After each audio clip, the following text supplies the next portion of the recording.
కోలాటం ఉంటాయి, కర్రలతో కాకుండా చేతులతో. Happy Christmas. ప్రాక్టీస్ చేయాలి వచ్చే ఏడాదికి. మన ప్రభువును రక్షకుడైన యేసుక్రీస్తు మహోన్నతమైన సర్వశక్తి కలిగిన ఘనమైన పుణ్యనామంలో ఈ మెగా క్రిస్మస్లో పాలు పొందిన దేవుని ప్రియులందరికీ హోసన్నా మినిస్ట్రీస్ తరఫున ముందస్తు క్రీస్తు జయంతి శుభాభివందనాలు తెలియపరుస్తున్నాను. అలాగే ఇక్కడున్న సేవకులందరికీ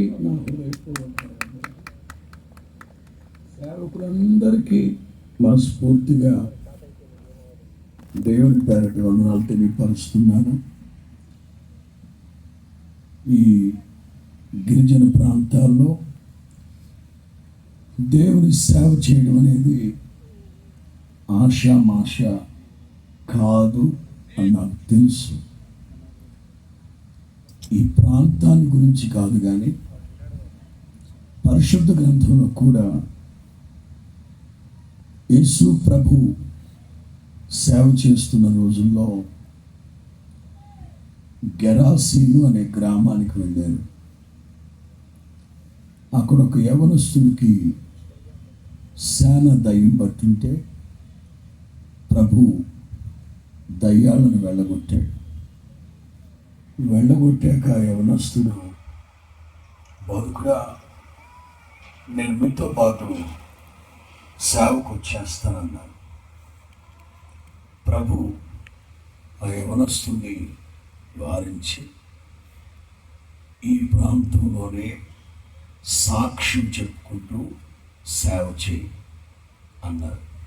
అది గలిలయ సముద్రం ప్రక్కన ఉన్న కొండ ప్రాంతాలు, గిరిజన ప్రాంతాలు.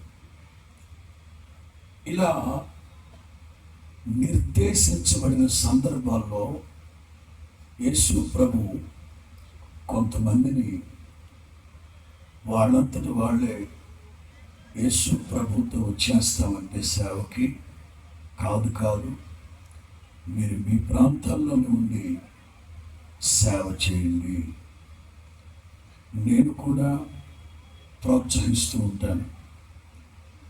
అక్కడికి వచ్చేస్తాం, ఇక్కడికి వచ్చేస్తాం అంటే కాదు, ఎవరో మీ ప్రాంతానికి రావాలి, ఎవరో మీ ప్రాంతానికి వచ్చి చేయాలి అని అనుకోకండి.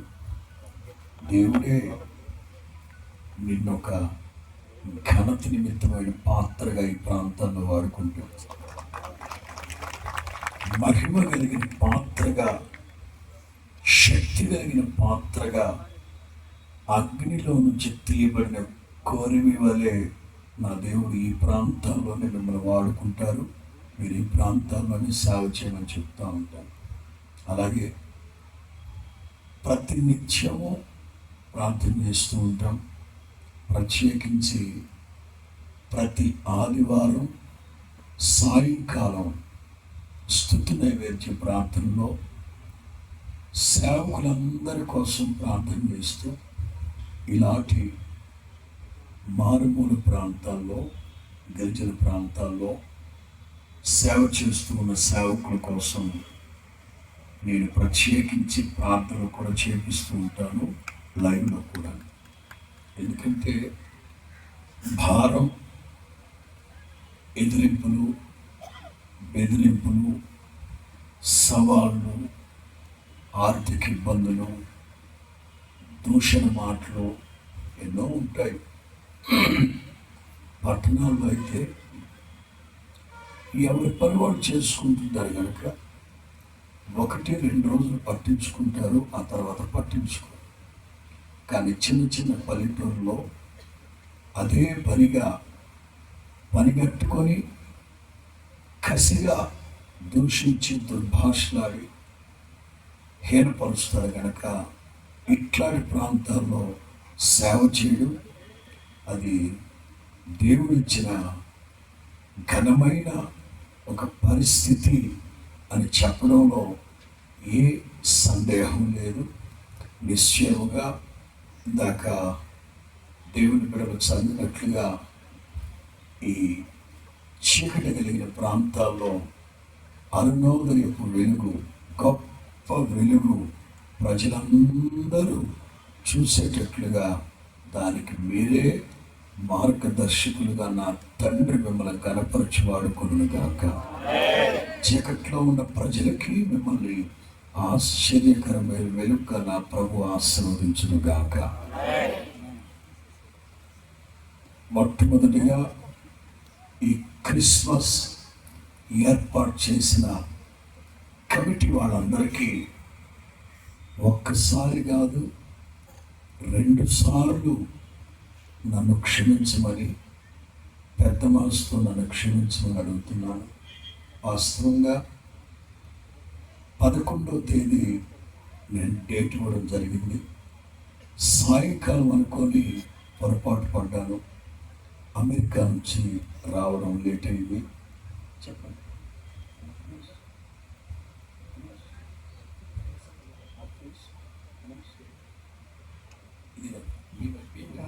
మేడం గారు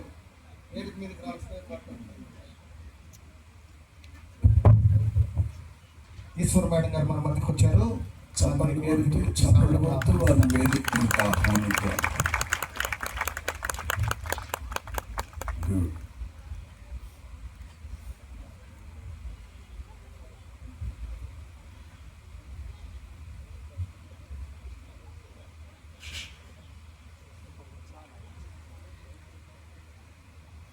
పదకొండవ తేదీ రాత్రి అనుకొని నేనే పొరపాటు పడ్డాను. అమెరికా నుంచి రావడం ఆలస్యం అవుతుందని 16కు మార్చాను.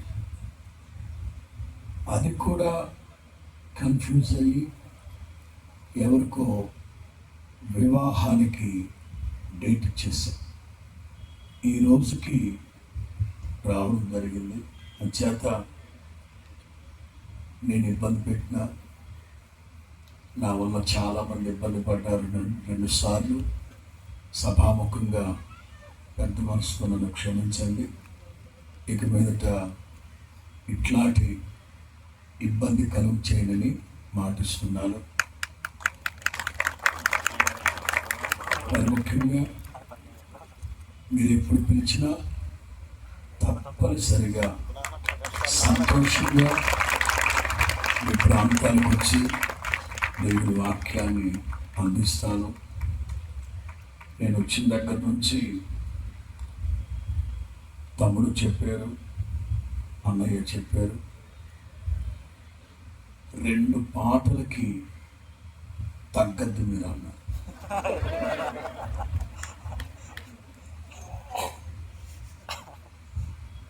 నా స్వరం విన్న తర్వాత అడిగి ఉండరేమో. ఇప్పుడు నా స్వరం విన్నాక మీకంటూ జాలి దయ ఉంటే ఇప్పుడు అడగండి, 1 పాడినా 2 పాడినా అసలు వాక్యం చెప్పిన ఆయన అంటారు. ఆయన ఎవరు 3 అంటున్నారు. ఏమిరా ఇది?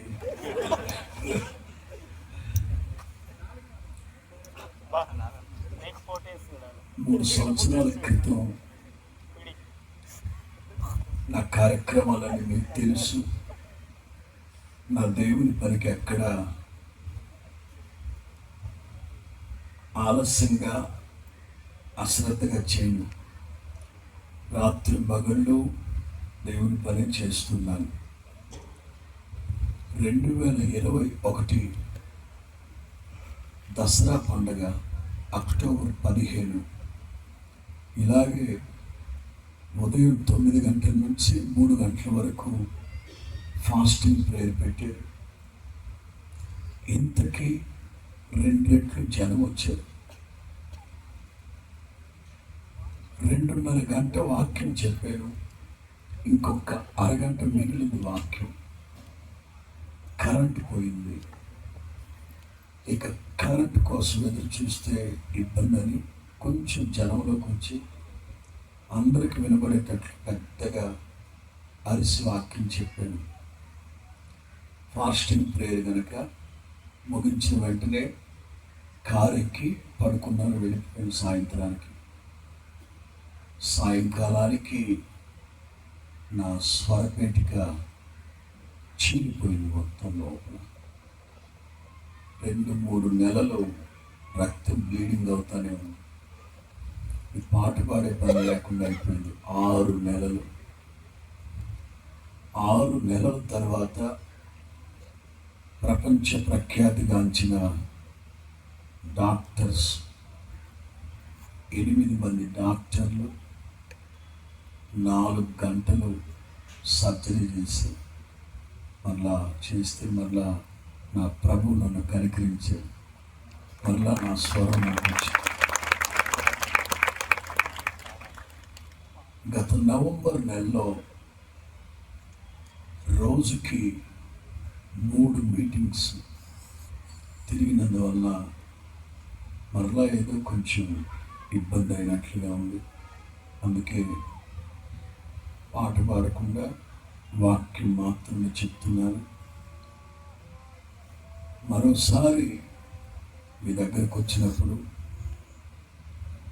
తప్పక 3-4 పాటలు పాడతాను, 2-3 గంటల వాక్యం చెప్తాను. ఈ దఫా వస్తే 2 రోజులు ఉండేటట్లుగానే వస్తాను ఇక్కడికి. ఎందుకంటే ఇంత ప్రయాసపడి ఇంత ఖర్చు పెట్టుకొని ఏర్పాటు చేసుకున్నారు.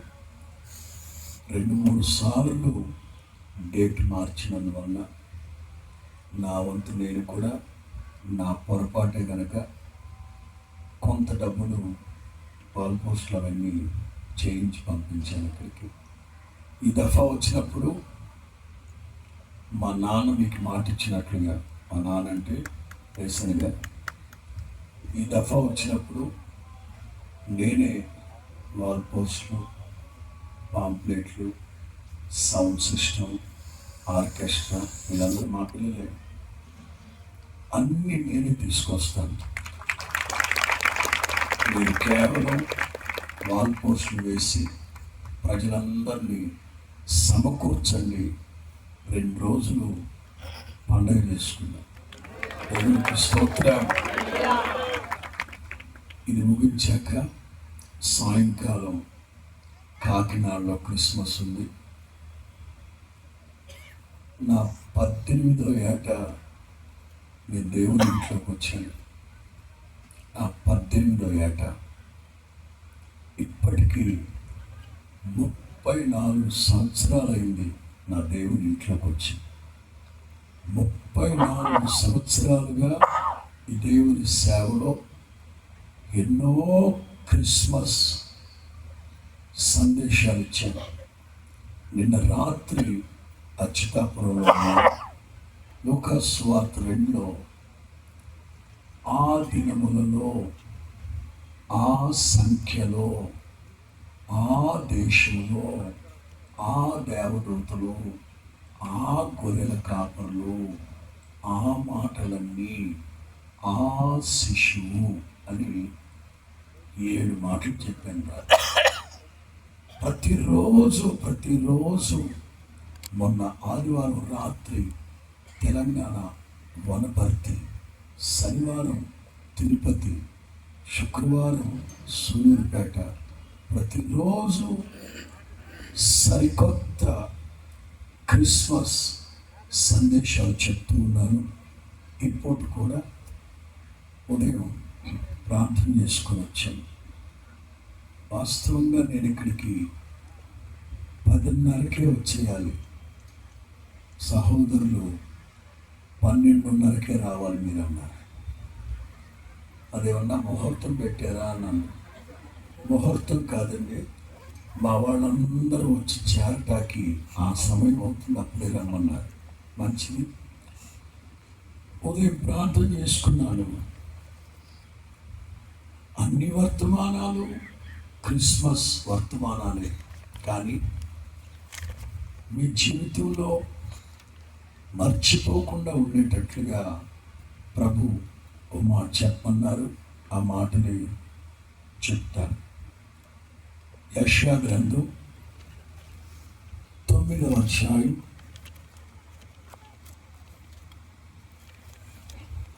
6వ వాక్యం. యెషయా గ్రంథం 9వ అధ్యాయం 6వ వాక్యం. ఇదొక వర్తమానం. మనకు శిశువు పుట్టెను. ఇదొక వర్తమానం. క్రీస్తు పూర్వం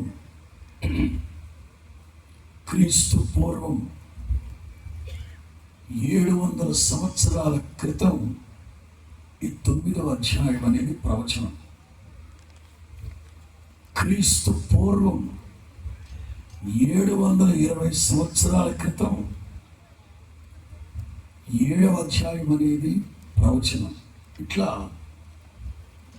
యేసు క్రీస్తు పుట్టక మునిపే వందల కొలది ప్రవచనాలు ఉన్నాయి.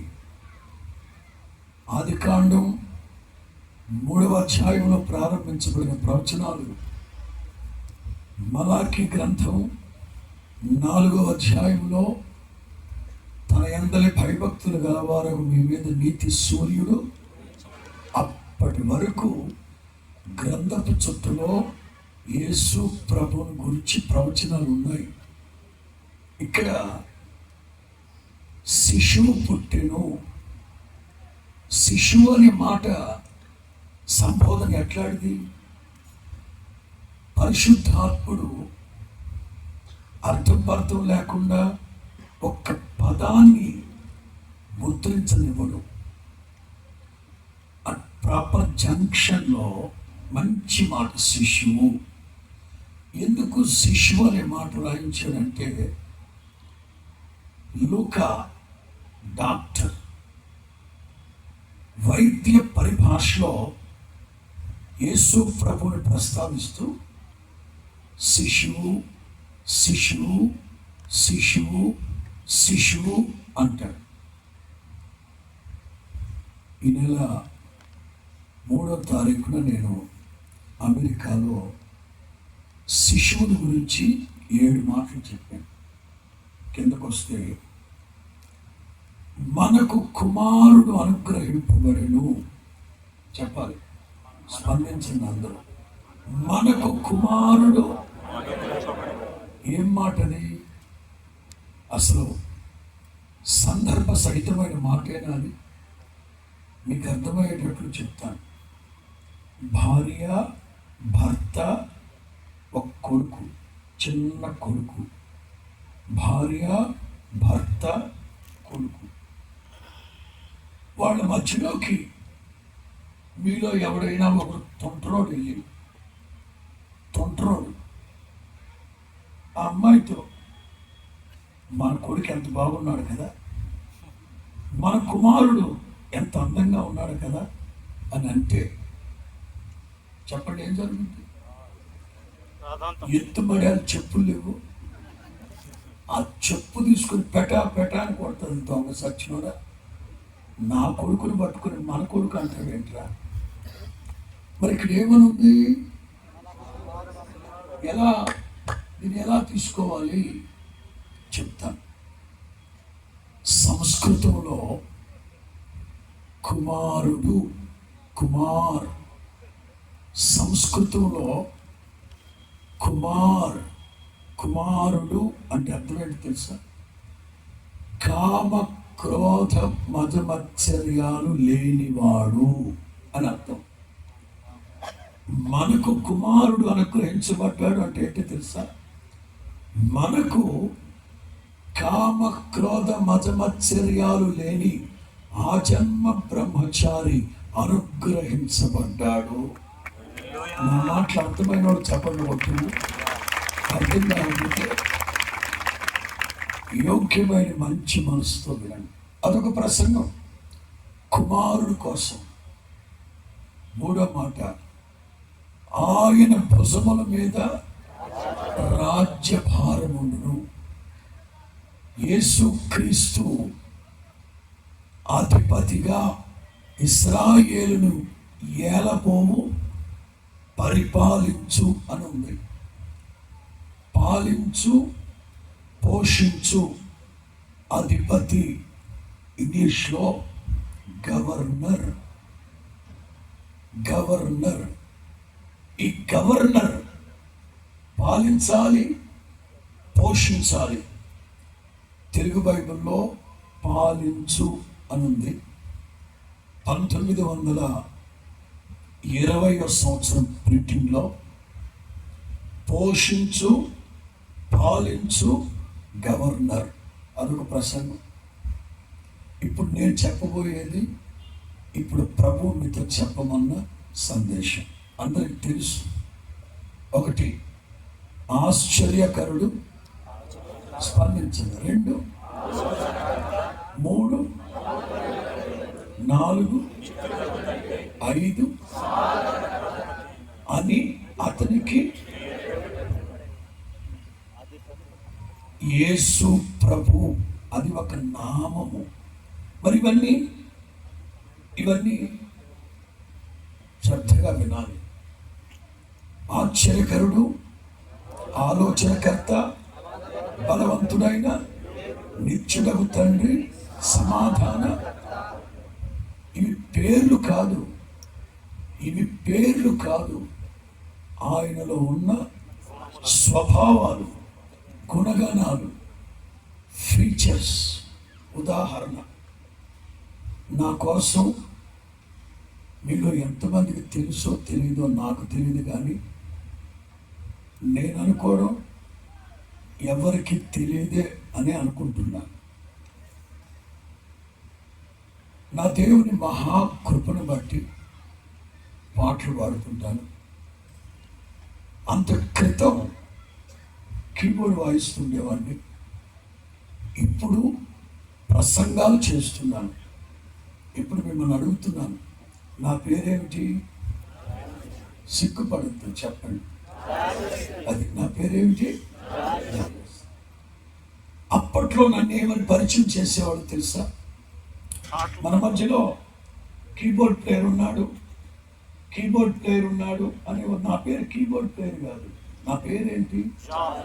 కీబోర్డ్ వాయించడం అనేది నాలో ఉన్న ఫీచర్. 2, మన మధ్యలో గాయకులు ఎవరు? గాయకుల్లో కూడా 2 టైప్స్ ఉన్నారు. బాగా పాడేవాళ్ళని గాయకులు అంటారు. గాయపరిచే వాళ్ళని కూడా మీరు టైప్ 1 టైప్ 2 మీరే నిర్ధారించుకోవాలి.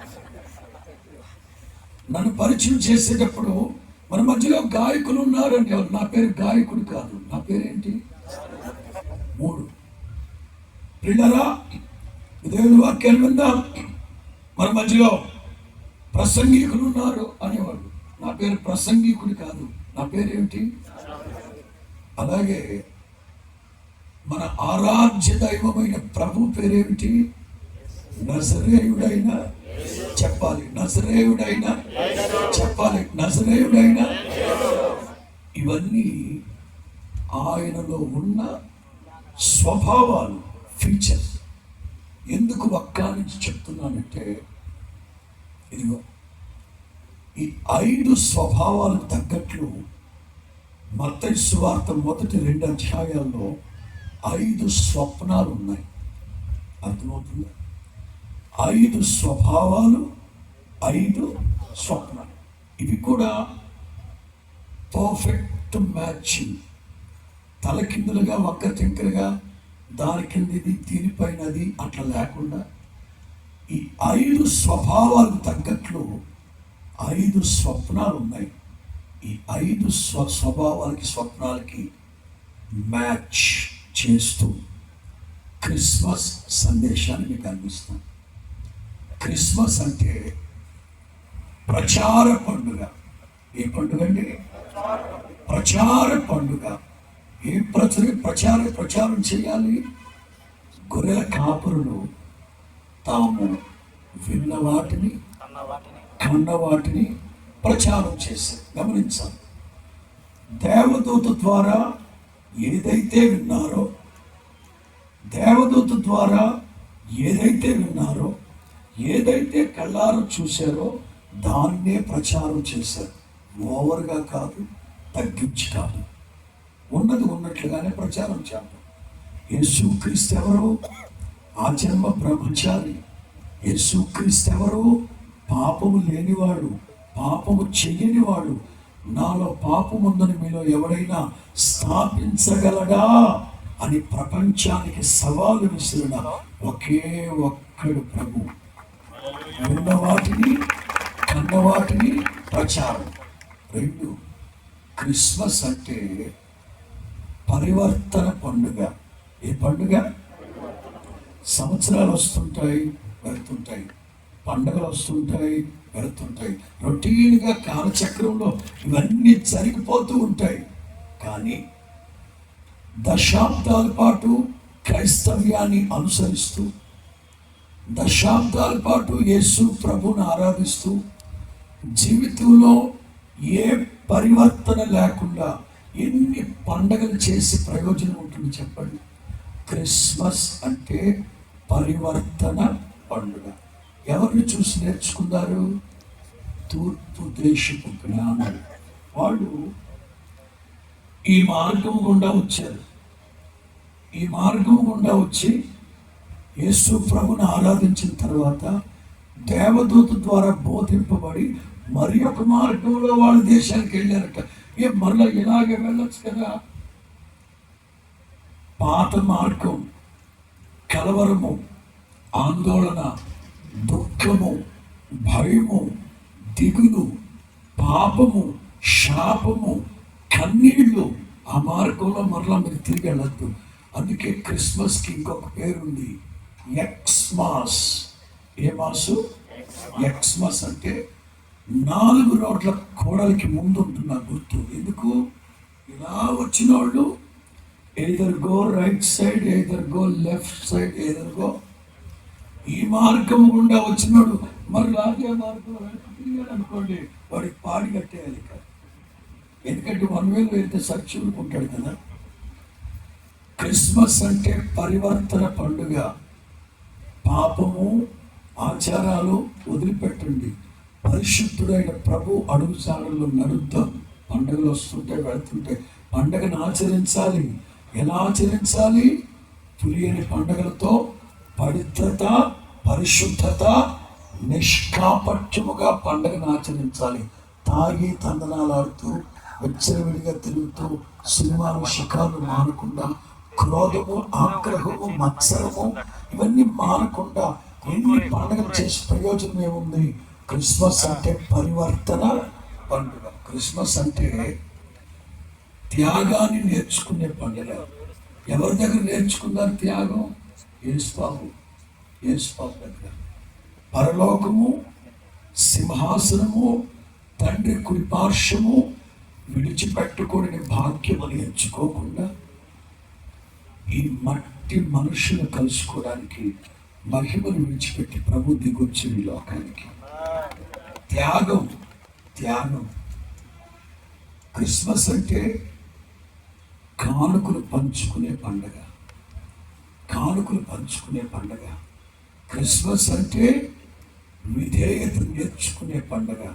క్రిస్మస్ అంటే అలంకరణ పండుగ. ఇవన్నీ కలగలిపిన క్రిస్మసే నిజమైన క్రిస్మస్. స్తోత్రం చెప్పండి. మీరు చాలా సీరియస్గా ఉన్నారు. ఒక చిన్న మాట చెప్పి వర్తమానంలోకి వెళ్తాను. కట్టె కొట్టే తెచ్చి ఒకరోజు ఉదయాన్నే 7-8 సంవత్సరాలు పుట్టాడు. ఇంకా సూర్యోదయం కాకుండానే హడావిడిగా వెళ్ళి వాళ్ళ అమ్మగారిని లెగ్గొట్టారు. అమ్మ లెగ ఏమిట్రా ఉదయాన్నే? లేకమ్మా, ప్లీజ్ లేకమ్మా. ఏమైందిరా? క్రిస్మస్ గోడకి పక్కింట్లోకి వెళ్ళిపోయిందమ్మా. లేకమ్మా, నువ్వు లెగవే. ఆవిడ కళ్ళు బయలుదేరి క్రిస్మస్ గోడకి పక్కింటికి వెళ్ళిపెట్టినా ఆవిడకి అర్థం కాక మీ నాన్న లేకుంటాం. నాన్న లెగు డాడీ లెగు. ఏమైందిరా? మన క్రిస్మస్ గోడకి పక్కింట్లోకి వెళ్ళిపోయింది నాన్న. లేదు. అతనికి కళ్ళు బయలుదేరినాయి. కిస్మిస్ కోడదు కేవలం ఏంట్రా, ఏమైంది వీడికి? అదేనండి నాకు అర్థం కావట్లేదు. వాళ్ళకి ఎలా చెప్పాలో అర్థం కాక వాళ్ళ అమ్మగారు చెయ్యి వాళ్ళ నాన్నగారు చేయబట్టి లాక్కలు వెళ్ళారు పెరట్లోకి. తిరగబడ్డ గంప ఒకటి ఉంది. గంప, నాన్న అదిగో కిస్మిస్. నేను ఆడుకుంటూ నా కాలు తగిలింది. ఎప్పుడైతే పుట్ట ఎలికిలా పడిందో కిస్మిస్ ఎగిరి గోడను పక్కింట్లోకి వేసుకున్నాను. మీకు అర్థం కాలేదు కదా? వాళ్ళ నాన్న డిసెంబర్ మొదటి వారంలో చిన్న నాటుకోడి పిల్ల పడిపించి భార్యతో చెప్తుంటే విన్నాడు. ఏమే గంప కింద బాగా మేపు క్రిస్మస్ అంటే క్రిస్మస్కి దీన్ని వండుకుందాం అన్నాడు. వీడు పిల్లోడు కదా, వారికి అర్థమైంది ఏంటంటే క్రిస్మస్ అంటేనే నాటుకోడి అంటేనే. చాలా మంది ఇట్లాగే ఉన్నారు. క్రిస్మస్ అంటే కొత్త బట్టలు. యేసు ప్రభువేమో పొత్తి గుట్టలతో చుట్టుపడ్డారు, మీరేమో పట్టు చీరలు వేసుకుని తిరుగుతున్నారు. ఎంతవరకు సమం ఇది? పండగ చెయ్యొద్దు, కొత్త బట్టలు వేసుకోవద్దు, నాటుకోడి మిరపగాయలు తినద్దని కాదు, చేద్దాం పండుగ.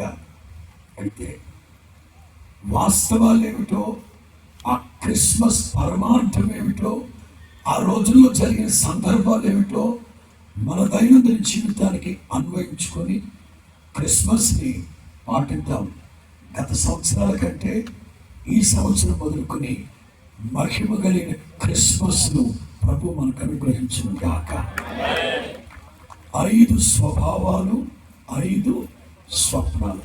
మొదటి స్వప్నం మత్తయి సువార్త మొదటి అధ్యాయం, మత్తయి సువార్త మొదటి అధ్యాయం 20వ వాక్యం.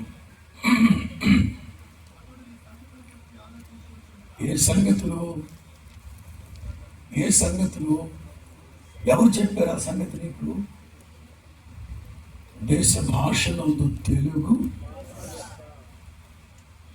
నీతిమంతుడైన యోసేపు ఈ సంగతులను గురించి ఆలోచిస్తున్నారట. ఏ సంగతులు? ఎవరు చెప్పిన సంగతులు? ఈ రోజుల్లో అయితే సామాజిక మాధ్యమాలు ఎక్కువైపోయాయి కనుక 95% నకిలీ వార్తలు హల్చల్ చేస్తున్నాయి. మీ దెబ్బకి ఏలియన్స్ కూడా వెళ్ళిపోతున్నాయి ఆ నకిలీ వార్తలు. వాళ్ళు ఏం జరుగుతుందో చూద్దామని చెప్పి మొన్న అమెరికాలో న్యూ జెర్సీకి వచ్చేసారు. ఆ ఫ్లయింగ్ సాసర్ తెచ్చుకుని నా దగ్గర వీడియోలు ఉన్నాయి. మొన్న అమెరికాలో ఉన్నాను కనుక నాకు పంపించారు. ఎస్, వాడు తెలియదు. ఎందుకంటే మీరు నకిలీ వార్తలు, భూమి మీద ఏం జరుగుతుందో వాళ్ళకు కూడా టెన్షన్ ఎక్కువైపోయింది. ఏ వార్తలు? మరియమ్మ తల్లి గర్భవతి. చెప్పండి, మరియమ్మ తల్లి నీకు ఎవరు చెప్పారయ్యా? ఆ రోజుల్లో సోషల్ మీడియా లేదు, ఎవరు చెప్పారు? మరి మరియమ్మ తల్లి వాళ్ళ అమ్మగారికి వాళ్ళ నాన్నగారికి చెప్పిందా? అర్థం చేసుకోవాలి. ఎంత అమ్మైనా నాన్నైనా నిన్నుగా అర్థం చేసుకునేది నా ప్రభు ఒక్కడే.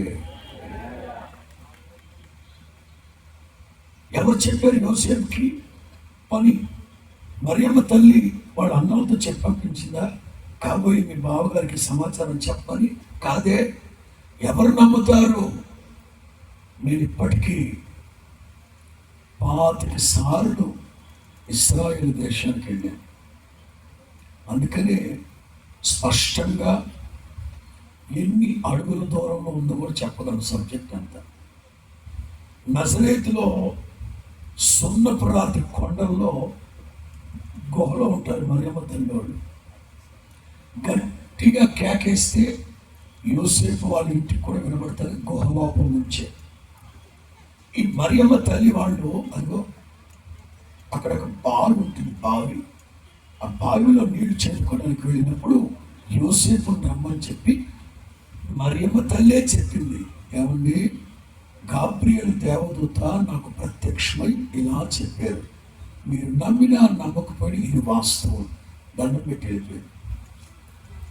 యోసేపు నీతిమంతుడు గనక 10 మంది మధ్యలో అబాస్పాలు చేయకుండా రహస్యంగా వదిలిపెట్టేద్దామని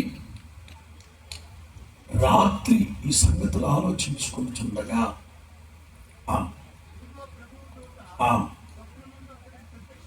మీరు నోట్ చేసుకుంటుండండి. మొదటి స్వప్నము తలలో పైకెత్తండి. కొంచెం మీ ఇంట్లోకి వచ్చి మాట్లాడుతున్నాను అనుకోకుండా సేవకుని మాటని యోగ్యమైన మంచి మనసుతో వినండి. 2 పాయింట్స్. ఒకటి, యోసేపు దృష్టికి మరియమ్మ తల్లి ఇంప్యూరిటీ. యోసేపు దృష్టికి మరియమ్మ తల్లి ఇంప్యూరిటీ. సంథింగ్ మనసులో ఎంత నమ్మినా ఏదో ఒక కొంత శాతం ఆవిడ అపవిత్రురాలై ఉంటుంది. ప్రార్థనలు తిరిగేది, ఎక్కడ తిరిగిందో ఏం చేసిందో. యోసేపు దృష్టికి మరియమ్మ ఇంప్యూరిటీ. 2, మరియమ్మ దృష్టికి ఇంపాసిబిలిటీ. దేవదూత చెప్తున్నాడు, మేరీ నీవు కృప పొందుకున్నావు, దయాప్రాప్తురాలా, నీవు గర్భం ధరించి కుమారుని కంటావు, లోక రక్షకుని కనబోతున్నావు, అతని సింహాసనం హెచ్చింపబడుతుంది. ఇన్ని మాటలు చెప్తుంటే మరియమ్మ తల్లి ఇది అసాధ్యం, ఇంపాసిబిలిటీ. అతనేమో ఇంప్యూరిటీ, ఈవిడేమో ఇంపాసిబిలిటీ. ఈ 2 విషయాల గురించి మీతో ప్రాథమికంగా చెప్తాను. యేసు క్రీస్తు ఆశ్చర్యకరుడు. 3.5 సంవత్సరాల యేసు ప్రభు సేవా జీవితంలో యేసు ప్రభు చేసిన అద్భుతాలు, ఆశ్చర్య కార్యాలు సాధారణమైనవా? చెప్పండి, సాధారణమైనవా కాదు. చూసిన ప్రతి ఒక్కళ్ళు ఆశ్చర్యం, ఇది ఆశ్చర్యం, ఇది ఆశ్చర్యం, ఇది ఆశ్చర్యం. ఇంకా చెప్పనా, పిలాతు ప్రశ్నల వర్షం కురిపిస్తున్నాడు. మాట్లాడు, స్పీక్ అవుట్. నువ్వు మాట్లాడావంటే నేను నిన్ను విడుదల కలుగు చేస్తా. నా భార్య కూడా చెప్పి పంపించింది, నీతి మాత్రమే. Speak out, I will release you. Yesu ప్రభు మౌనముగా ఉన్నారట. యేసు ప్రభు మౌనానికి పిలాతు ఆశ్చర్యపడ్డాడట. నా ప్రభు మౌనంగా ఉన్న ఆశ్చర్యమే, నోరు తెరిచిన ఆశ్చర్యమే. గట్టిగా ఎవడో పిచ్చాపాటు సినిమా కోసం రాస్తుంటారు ఈ మాటలు. అన్న అడిగేస్తే సిగ్గులేదు. సభాముఖంగా అడిగినప్పుడు సెన్సార్లో ఉండాలి మీరు. స్తోత్రం చెప్పండి గట్టిగా. చెప్పు అన్న. ఒరే పిచ్చోళ్ళారా, అవన్నీ బోటకపు మాటలురా. నా ప్రభు ఒక్కడే ఆశ్చర్యకరుడు. ఆయన మౌనంగా ఉన్న ఆశ్చర్యమే. ఆయన దయగల మాటలకు అందరూ ఆశ్చర్యపడ్డారట. ఇంకా ఆశ్చర్యం ఏంటో చెప్పడా, పాత నిబంధన యోబు అందరికంటే ఒక్కడుగు ముందుకేసి తన మనస్సులో ఉన్న ఒక అభిప్రాయాన్ని వెలిపుచ్చాడు. ఏమిటో తెలుసా? పాప సహితునిలో నుండి పాప రహితులు పుడితే ఇవాళ మనం చూస్తున్నట్లుగా ఈ ఇన్వెంట్మెంట్స్ కొత్త ఆవిష్కరణలు. లైట్లు ఉండవు, మనం నడిచేస్తుంటే లైట్ వెలుగుతాయి. సెన్సార్ ఎవరికో వచ్చింది ఆలోచన. మన ఇంట్లో ఉంటే అలెక్సా బో పెట్టు, 4 రోజులు పోతే అదే పెట్టింది మీకు అన్నం. జపాన్ ఆ ప్రాంతాల్లో మనం కడుక్కునే పని లేదు, పైపే వచ్చి కడిగేస్తారు. చెయ్యి అర్థమైందా? మీరు అనుకున్నదే కరెక్ట్. అలెక్సా కడిగి వెళ్ళిపోతుంది. ఒక వ్యక్తి మనస్సులో ఒక అభిప్రాయం వచ్చిందంటే నెక్స్ట్ మూమెంట్ కార్యసిద్ధి కలుగుతూ ఉంది. యోబు అంటాడు, పాప సహితునిలో నుండి పాప రహితుడు పుట్టే యేసు క్రీస్తు ఒక్కడే పాప సహితుడిగా పుట్టాడు ఈ లోకంలో. పాప రహితుడిగా పుట్టాడు. చెప్పలు కొట్టు ప్రభు. అసలు ఏంటి ఆశ్చర్యం? దేవుడు అదే చెప్తున్నాడు. ప్రజలందరికీ కలగబోవు మహా సంతోషకరమైన ఆశ్చర్యకరమైన సంగతి. మదనపల్లి రాజశేఖర్ గారు సరదాగా చెప్తా ఉంటారు కొన్ని మాటలు. వార్త న్యూస్ అంటే ఏమిటి? న్యూస్ అంటే ఏమిటి? ఒక చిన్న పిల్లవాడు ఆడుకుంటూ ఉంటే ఒక పాము వచ్చి ఆ అబ్బాయిని కాటేసింది, ఆ అబ్బాయి చచ్చిపోయాడు. ఇది వార్త ఎట్లా ఉంది? పాము అన్నాక దానికి విషం ఉన్నది, పిల్లోడు కనుక దాన్ని ఎదిరించలేదు కనుక కాటేసింది. ఇది వార్త కాదు. ఆయన అంటాడు, ఆశ్చర్యకరం ఏంటో తెలుసా? ఒక తాచుపాము, ఓ నాగుపాము ఆ పిల్లోని కాటేయడానికి వస్తే వాడు దాన్ని అలా చూసి గమనే పట్టుకొని కచ్చ కురికి నేలకెళ్ళి కొట్టేసాడు, చచ్చుంటుంది ఆ పాము. ఇది వార్త అంటే అని ఆయన అంటాడు. రెండు, ఒక అక్క అలా వెళుతుంటే ఓ పిచ్చి కుక్క, చెప్పు, ఓ అక్క అలా వెళుతుంటే ఓ పిచ్చి కుక్క ఆ అక్క పిక్క పట్టేసింది. ఇది వార్త ఏముంది? పిచ్చి కుక్కలు అన్నాక పిక్క కాదు, పీక పట్టుకున్నారు ఆశ్చర్యం కాదు, అది కుక్క, అది పిచ్చుకు. ఇది వార్త కాదు. ఆయన ఏమంటాడు తెలుసా? ఆశ్చర్యకరమైన వార్త అంటే ఏంటి తెలుసా? ఒక అక్క అలా పెడుతుంటే ఒక పిచ్చి కుక్క అక్క పిక్కలు పట్టుకోకపోతే ఇలా చూసి దాన్ని రెండు కాళ్ళు పట్టుకొని పడ్డ కొట్టి చంపేసింది. ఇది వార్త. మూడు, గోదావరి ఎక్స్ప్రెస్ గోదావరి బ్రిడ్జ్ మీద వెళ్ళిపోతూ 2-3 పట్టాలు తప్పి గోదాట్లో పడిపోయాయి, చాలా మంది చచ్చిపోయారు. ఇది వార్తే ఉంది. ట్రైన్ అన్నాక పట్టాలు తప్పుంటే దొనపోతులు అడ్డం వస్తుంటే ఇది వార్త కాదు. వార్త అంటే ఏంటి? 2-3 పట్టాలు తప్పి గోదాట్లో 3 బోగీలు పడిపోయి ఏమైందో తెలియదు, కానీ తెల్లవారుసరికి ఆ పట్టాల మీదకి వచ్చి పట్టాల మీదకి వచ్చి రైల్వే స్టేషన్లో చాగింది. ఇది కదా వార్త. ఎస్, ప్రపంచంలో నాటికి నేటికి ఎన్నటికి ఒక తాజా వార్త, బ్రేకింగ్ న్యూస్ అవుతుందంటే యేసు క్రీస్తు పరిశుద్ధాత్మ ద్వారా గర్భము ధరించి పరిశుద్ధుడిగా పుట్టాడు ఆయన. ఇదే ఆశ్చర్యం, ఇదే ఆశ్చర్యకరుడు. ఆయన ఆశ్చర్యకరంగా పుట్టారు కనుకనే ఆయన చేసిన కార్యాలన్నీ ఆశ్చర్యం. ఉమ్మిని బురద చేసి కండ్లకు రాసి కడుక్కోబట్టి నీళ్ళు రావడం ఏంటండి? కళ్ళు రావడం ఏంటండి? చనిపోయిన 4 రోజుల తర్వాత సమాధి బయట నిలవబడి లాజరు కమ్ అవుట్, బయటకు వచ్చాడు. నాయుని విధవరాలు కొడుకు చచ్చి పాడి మీద పట్టుకెళ్తుంటే పాడిని ముట్టుకుంటే వాడిని కాదు, పాడిని ముట్టుకుంటే వాడిని కూర్చున్నాడు. అద్భుతం కాదా? 5 రొట్టెలు 2 చిన్న చేపలు, 16,000 మంది పురుషులు, 5,000 మంది స్త్రీల సమాజం, 10,000 మంది పిల్ల జల్ల కలిస్తే 1000 మంది, 16,000. ఆశ్చర్యం. యేసు క్రీస్తు ఆశ్చర్య కార్యాలు జరిగించిన దేవుడు. ఆశ్చర్యం ఏంటంటే, ఫ్యామిలీ గురించి మాట్లాడతాను. భర్త భార్యని అనుమానించకూడదు, భార్య భర్తని సందేహించకూడదు. జాగ్రత్త. క్రిస్మస్ అంటే సమాధానపడే పండుగ, సమాధానపరచబడే పండుగ. ఒకవేళ దూరాన సమీపాన ఎందరైతే నా దేవుని మాటలు వింటున్నారో, ఒకవేళ మీ ఫ్యామిలీలో అన్నదమ్ముల మధ్యలో, అక్క చెల్లెల మధ్యలో, భార్యాభర్తల మధ్యలో ఒకవేళ అపార్థము, అపవిత్రత ఇలాంటివి ఏమైనా ఉంటే నా ప్రభు మాటను బట్టి మిమ్మల్ని హెచ్చరిస్తున్నాను. వాటన్నిటిని గుండెల్లో నుంచి తీసివేసి సమాధానపడి మీరు కలవాలి. దేవుడు చెప్పాడు, జోసెఫ్ మరియమ్మ తల్లిని విడిచిపెట్టద్దు, చేర్చుకో. ఎందుకు అనుమానాలు, అపోహలు?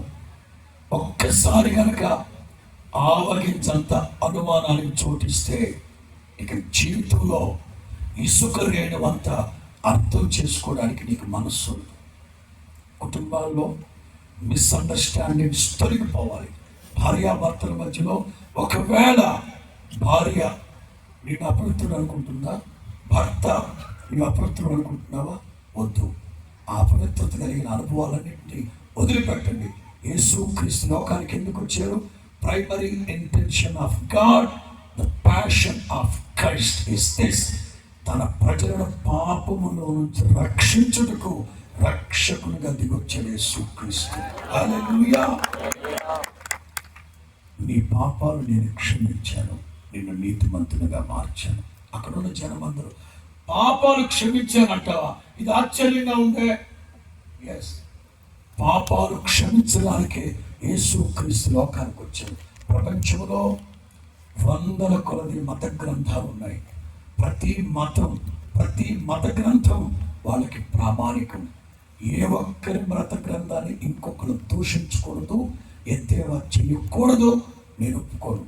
ఎవరి మత గ్రంథాలు వాళ్ళకి ప్రామాణికం. అయితే మీకు చెప్పొచ్చేది ఏంటంటే, ప్రతి మత గ్రంథం చెప్పేది ఏమిటంటే దుష్ట శిక్షణ శిష్ట. కానీ నా ప్రభు మాత్రమే నేను పాపులను పిలవవచ్చింది, పాపులను నీతిమంతులుగా మార్చడానికి ఈ లోకానికి దిగి వచ్చాను. మొట్టమొదటిగా యోసేపుకి స్వప్నమందు ప్రత్యక్షమై నీ భార్యని విడిచిపెట్టదు, కలిసి ఉండండి. ఒకవేళ భార్యాభర్తలు మీద ఎవరైనా విడిపోయి ఉంటే, అన్నదమ్ముళ్ళు దశాబ్దాలు మాట్లాడుకోకుండా ఉంటే, అక్క చెల్లెళ్ళు అపార్థాలతో ఉంటే, నా చేతులు జోడించి సభాముఖంగా చెప్తున్నాను, కలవండి, కలిసి క్రిస్మస్ పండుగ చేసుకోండి. దేవుడు మిమ్మల్ని దీవించిన కాక. సేవకుల మాట వినండి. దేవుడు చెప్తున్నాడు, విడిచిపెట్టద్దు, చేర్చుకో. రెండు, మరియమ్మ దృష్టికి మరియమ్మకి అసాధ్యం. పరిశుద్ధ గ్రంథంలో 2 సార్లు దేవుడు అంటాడు, అబ్రహాము శారమ్మ నాకు అసాధ్యమైన ఏవైనా. ఇర్మియా గ్రంథంలో దేవుడు అంటారు, నాకు అసాధ్యమైన ఏవైనా. మత్తయి సువార్తలో యేసు ప్రభు మనతో అంటారు, మీకు అసాధ్యమైనది ఏమీ లేదు. ఒకవేళ మీ జీవితంలో సొంత ఇల్లు కట్టుకోవడం నా వల్ల కాదు, ఇది అసాధ్యం. ఒక ఉద్యోగం సంపాదించుకోవడం నాకు అసాధ్యం. 4 రాళ్ళు వెనకేసుకొని పిల్లల భవిష్యత్తు కోసం ఖర్చు పెడతాం, ఇది అసాధ్యం. మీరు ఏదైతే అసాధ్యం ఇంకా చెప్పనా, ఎండిన ఎముకల లోయలో ఎండిపోయిన ఎముకలు మాట్లాడుకుంటున్నాయి. మన ఆశలన్నీ విఫలమైపోయి మనం నాశనం అయిపోయాం. 2024లో ఏదేదో చేద్దాం అనుకున్నాం, 2024 అంతా గడిచిపోయింది. ఏమవుతుందో క్రీస్తు యేసు ఎదుట ఆనబెట్టి చెప్తున్నాను, రాబోతున్న 2025 గతంలో మీరు ఏదైతే చేయలేక చెందలేక రెట్టేపేసి పక్కన పడేశారో, 2025లో మీరు ఏదైతే ఇది అసాధ్యమని మీరు అనుకున్నారో, మీ జీవితాల్లో నా ప్రభు సుసాధ్యం చేసి మీ హృదయాలు సంతోషించిపోతారు. హల్లెలూయా. రెండో మాట ఆలోచనకర్త. రెండో మాట ఏమిటి? చదువుదాం. మత్తయి సువార్త 2వ అధ్యాయం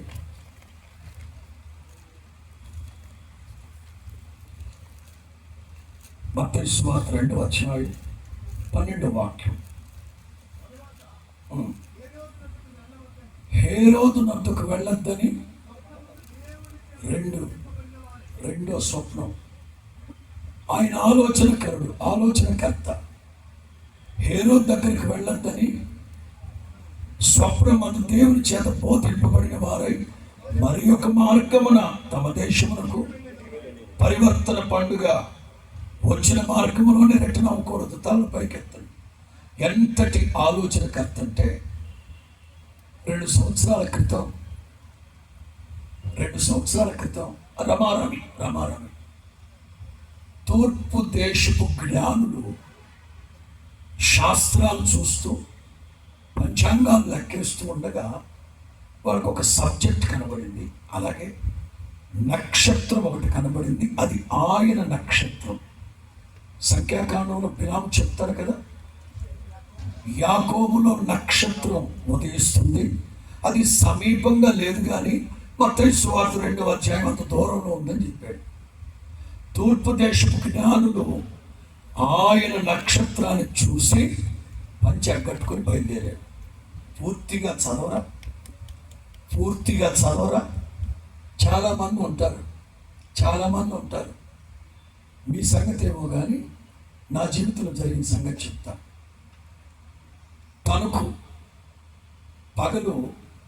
తణుకులో తాడేపల్లి తణుకు దగ్గర పెళ్లి చేసి సాయంకాలం ఒక గ్రామానికి సభకి వెళ్ళాలి. తెలిసిన రోడ్డే. నాతో డ్రైవరు గూగుల్ మ్యాప్ పెట్టుకున్నాడు. తెలుసు అయినా పెట్టుకున్నాడు.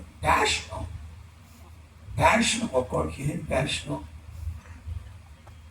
నేను కాస్త కారు ఎక్కిన తర్వాత స్తోత్రాలు చెప్పుకుంటూ కళ్ళు మూసుకొని స్తోత్రం అనుకుంటూ స్తుతి చెప్తే వెళ్తున్నా. తీరా ఎక్కడో గతుకుల్లో గోతుల్లో ఊగుతున్నా, లేస్తున్నా స్తోత్రం రక్తం గ్లోరీ. ఏం జరుగుతుందో అర్థం కాల. మొత్తం వెళ్తున్నాం. చివరికి బండి ఆపి అన్నా ఏంట్రా,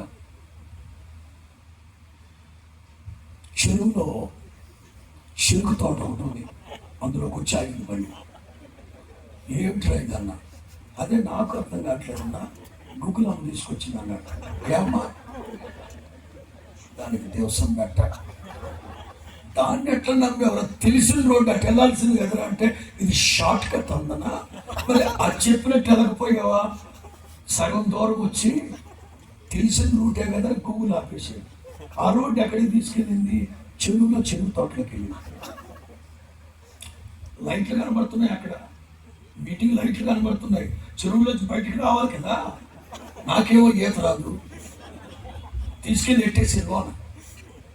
ఒకసారి కాదు, ఒకసారి మచిలీపట్నం దగ్గర పెడన తీసుకెళ్ళి సముద్రం ముందు పెట్టి రోడ్డు కట్ అయిపోయింది. ఇక్కడ నీ చెమ్మన రోడ్డు కట్ అవ్వలేదురా. అమ్మో, ఒక్కొక్కడు. మా రాజమండ్రిలో ఒక ఆటో వాడు ఎందుకురా నీకు అన్ని ఎక్స్ట్రా? ఆటో వాడు గూగుల్ మ్యాప్ పెట్టుకున్నాడు. రాజమండ్రి నుంచి కొవ్వూరికి అదేం చూపెట్టింది? రోడ్ కప్ రైలు పెట్టింది కదమ్మా, దాని మీద తీసుకెళ్ళాలి. మరి నీకు ఆ మాత్రం తెలవట్లేదంటా. ఈ తూర్పు దేశపు జ్ఞానుడు కూడా నక్షత్రం వాళ్ళని నడిపిస్తుంది. మంచిదా కాదా? నక్షత్రాన్ని చూసుకుంటూ తార వెలసింది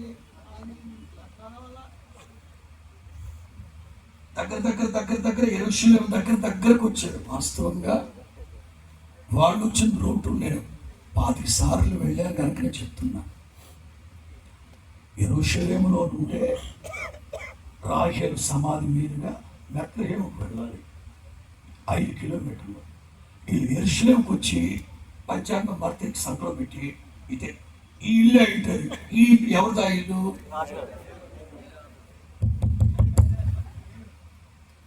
ఏమిట్రా అర్ధరాత్రి మధ్యలో వాళ్ళన్నాడు వాడు. అది ఏం లేదండి, యూదుల రాజుగా పుట్టినవాడు ఎక్కడ? మేము ఆయన నక్షత్రాన్ని చూసి బయలుదేరి వచ్చాం, కొంచెం మేము ఆరాధించాలి. ఏ రోజు అంటాడు, ఊరేమో పొమ్మంటాడు, కాడేమో రమ్మంటుంది. ఇప్పుడు యూదుల రాజును పుట్టించడం హౌ ఇట్స్ పాసిబుల్ అమ్మా? నా వల్ల కాదు కదా. ఎందుకంటే ఆ తర్వాత 3 ఏళ్ల తర్వాత వాడు చచ్చాడు. అంత ముసలక్కాడు వాడు, అంత ముసలక్క. నక్షత్రం చెప్తానే ఉండుంటుంది, వాడు తిరగమాకండ్రా. ఇది సత్తారా? నక్షత్రం కేకేస్తుంది, వద్దురా ఇట్లా వింటారా? మొత్తం మీద హేరోదు ఇంట్లో నుంచి బయటకు వచ్చాక నక్షత్రం అక్కడే ఉంది. నా ప్రభు నిన్ను కూర్చిన సంకల్పం నెరవేర్చేంత వరకు నిన్ను విడిచిపెట్టడం. ఈస్టర్ రోజు రాత్రి మేడ మీదకి వస్తే తోమా లేడు. 8 రోజుల తర్వాత తోమా వస్తే మరలా లోపలికి వచ్చాడు. మీకు కొన్ని క్లారిటీని చెప్తాను. యేసు ప్రభు పునరుద్ధానుడైన తర్వాత 40 రోజులు సశరీరులుగా సంచరించారు. ఈ 40 రోజుల్లో 11 సార్లు అక్కడక్కడ కొంతమంది కనబడ్డారు. కొరింథీ మొదటి పత్రిక 15వ అధ్యాయంలో ఉంటుంది 11 సార్లు అక్కడక్కడ. కానీ 8 రోజుల నిడి ఉందే ఎవ్వరికి ఎక్కడ కనిపించలే. కారణం, తోమా వచ్చేంత వరకు మేడగది బయటే కూర్చొని ఉన్నాడు నా ప్రభు. ఒక్క తోమా కోసం 8 రోజుల సమయాన్ని కేటాయించాడు నా ప్రభు. ఈ తూర్పు దేశపు జ్ఞానులు మార్గము తప్పి కలవరాలు, ఆందోళన, వెళ్ళకూడని స్థలానికి ఆ శత్రువులు, విరోధులు ఇంట్లోకి వెళ్ళినప్పుడు ప్రభు అక్కడే ఎదురు చూశాడు. బయటికి రాగానే ఆ నక్షత్రం చెప్పే నాకు వెళ్ళొద్దని, ఫాలో మీ. మొత్తం మీద మరియమ్మ తల్లిని చూశారు, యోసేపుని చూశారు, యేసుబాబుని చూశారు. అడుగుతున్నాను, చెప్పండి, ఎవరిని ఆరాధించారు? చెప్పి ఎవరిని ఆరాధించారు? మనం ఎవరిని ఆరాధించాలి? మరియమ్మ తల్లిని ఆరాధించచ్చా? గౌరవిద్దాం. నా ప్రసంగాలలో చెప్పాను కదా, నా 18వ ఏట బ్రహ్మచారత్వాన్ని పుచ్చుకొని దేవుని ఇంట్లోకి వచ్చా. దేవుని ఇంట్లోకి వచ్చి 34 సంవత్సరాలు దాటింది. 52 సంవత్సరాలు నాకు. ఈ 34 సంవత్సరాల్లో మరియమ్మ అని ఎప్పుడు నేను ఉచ్చరించరా. యేసు ప్రభు వాళ్ళ అమ్మగారి పేరు ఏంటమ్మా? ఏం పేరు? గోప్ పగిలిపోద్ది మరియమ్మ అంటే. మీ తోడుకోట్ల అని ఇట్లాగే కోప్పడతా. ప్రతి ప్రసంగం ఇట్లాగే కోప్పడతా. మరియమ్మ తల్లి అనాలి. గౌరవిద్దాం. ఆరాధించకూడదు. యోసేపును ఆరాధించకూడదు, మరియమ్మ తల్లిని ఆరాధించకూడదు. ఆరాధనకు యోగ్యుడు, స్తుతికి పాత్రుడు యేసుక్రీస్తు ఒక్కడే. ప్రయాణ పడలిక వలన కాస్త పడుకున్నారు 3 జ్ఞానులు. వెంటనే దేవదూత, వేరొక్క మార్గంలో మీరు ఆలోచనకర్త. వాళ్ళు బయలుదేరిన దగ్గర నుంచి నక్షత్రం వాళ్ళకి ఆలోచనకర్తగానే ఉంది. మీ అంతటి మీరు త్రోవ తప్పితే నా దేవుడు ఎట్లా నడిపిస్తాడు? యోగ గ్రంథంలో ఉంది. యోబు గ్రంథంలో ఉంది, దేవుడు నా కుడి చేయి పట్టి నడిపిస్తున్నాడు. నా అంతట నేను చేయి విదిలించుకొని ఎడలా. విదిలించిన గట్టిగా